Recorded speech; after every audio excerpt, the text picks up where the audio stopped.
A veces, las almas ascienden, pero no siempre pueden hacerlo solas.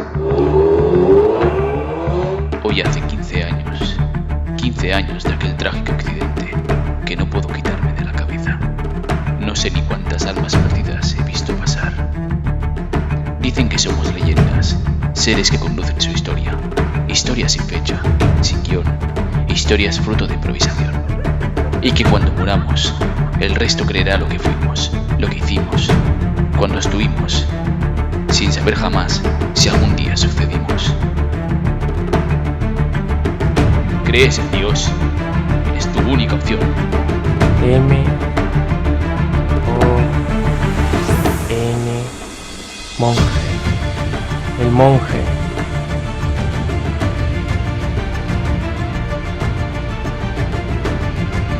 Hoy hace 15 años que creo en la leyenda. Esa que habla de las nuestras.